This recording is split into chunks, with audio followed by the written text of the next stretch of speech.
Good morning class 7। आप लोगों की पाठ्य पुस्तक हिंदी व्याकरण से हमारा चैप्टर चल रहा था प्रत्यय और उपसर्ग। उसमें हमने उपसर्ग के बारे में हम लोग पढ़ चुके हैं। हिंदी उपसर्ग के बारे में हम लोग यहाँ पर पढ़ चुके। तो अब है हम यहाँ पर पढ़ेंगे संस्कृत के उपसर्ग की मैंने आप लोगों को पहली वीडियो में आप लोगों को समझा दिया था। अब है हमारे यहाँ पे हिंदी के उपसर्ग और अंग्रेजी के उपसर्ग और अरबी भाषा के उपसर्ग, इनके बारे में आज हम यहाँ पर चर्चा करेंगे। ठीक है बच्चों, तो आइए हम शुरू करते हैं। यहाँ पर आपको ये उपसर्ग दिखाई दे रहे हैं आ, अन, अद, उन, ओ, पु, सा, सु, दु, नी, विन, भर। तो ये तो हमारे उपसर्ग हो गए बच्चों। अब ये है इनके अर्थ हैं, ये जो आप लोगों को वीडियो में दिखाई दे रहा है। आ का अर्थ अभाव, अन का अभाव, अद आधा, उन एक कम, हीन बुरा, सा सुंदर अच्छा, बुरा या हीन, अभाव निषेध पूरा या भरा हुआ। तो हम इनमें ये हमारा जो भर शब्द दिख रहा है आपको, ये भर है, तो पेट में हम भर लगा देंगे तो हमारा शब्द क्या बनेगा बच्चों? भर पेट। मार में हमने भर को जोड़ा तो भरमार हो गया। शक में हमने भर उपसर्ग को जोड़ा तो भरशक शब्द बन गया। यानी इनका हमें अर्थ भी समझ में आ रहा है और इनका हमें जो सार्थक शब्द उनका जो निकल रहा है वो हमें समझ में भी आ रहा है। ठीक है बच्चों, उपसर्ग में जो हम आगे जो उपसर्ग लगाते हैं, उनका जो हम उपसर्ग लगा देते हैं तो उनका जो अर्थ निकलता है वो सार्थक निकलना चाहिए। ठीक है बच्चों, तो इसी तरह हमारे अंग्रेजी के उपसर्ग हैं चीफ, डिप्टी, वाइस, सब, हाफ, हेड। तो इनका अर्थ है चीफ का प्रमुख, डिप्टी का सहायक, वाइस का उप, सब का अधीन, हाफ का आधा, हेड का प्रधान।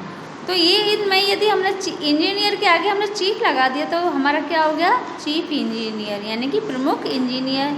चीफ मिनिस्टर यानी कि प्रमुख मिनिस्टर। डिप्टी कमिश्नर यानी कि सहायक कमिश्नर। डिप्टी कलेक्टर यानी कि सहायक कलेक्टर। यानी कि जो हमारे चीफ कलेक्टर होते हैं और चीफ कमिश्नर होते हैं वो तो प्रमुख होते हैं, लेकिन जब उनमें डिप्टी लग जाता है तो वो सहायक हो जाते हैं। ठीक है बच्चों, उसी तरह वाइस प्रिंसिपल है, वाइसराय है, सब कलेक्टर, सब रजिस्ट्रार, हाफ टाइम यानी कि आधा टाइम, हाफ पैंट आधा पैंट, हेड मास्टर यानी कि प्रधान मास्टर, हेड ऑफिस यानी कि प्रधान ऑफिस।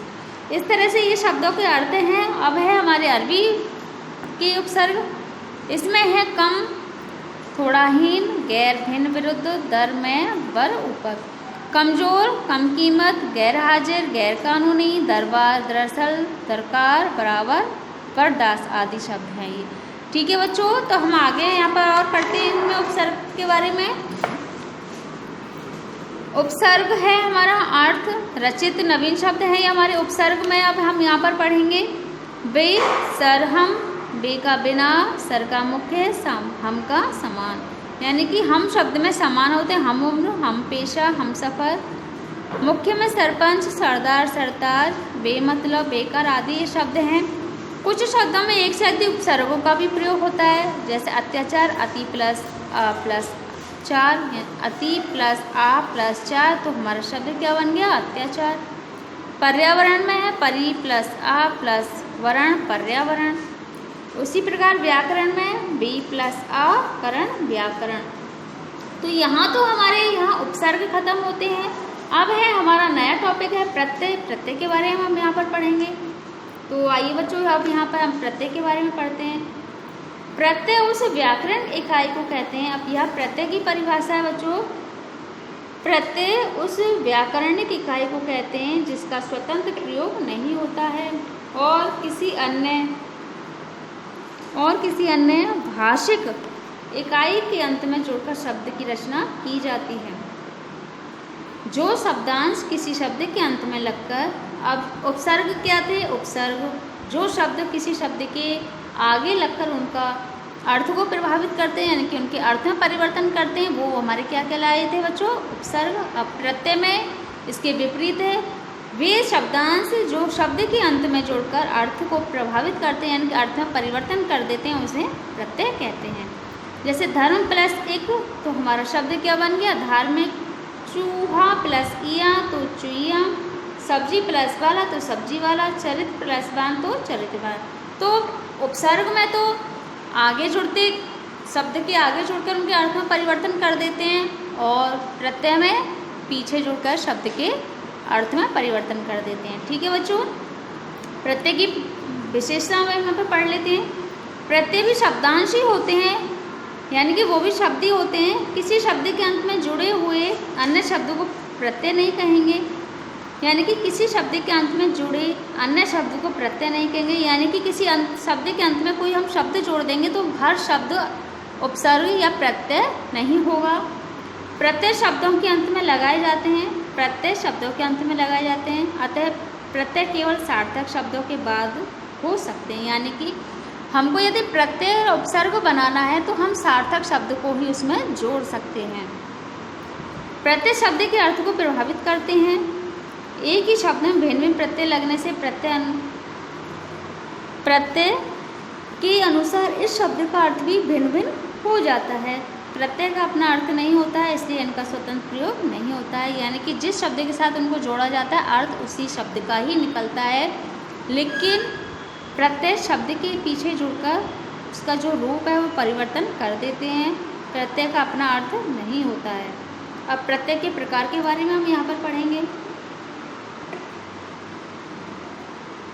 जो शब्दांश शब्द धातु के अंत में जुड़कर नए शब्दों का निर्माण करता है उन्हें प्रत्यय कहते हैं। अभी ऊपर मैंने आप लोगों को इसकी परिभाषा समझा दी थी कि जो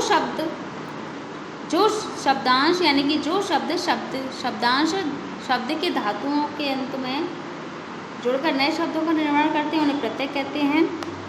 कुछ प्रत्यय संज्ञा में लगते हैं, कुछ सर्वनाम में तो कुछ विशेषण में।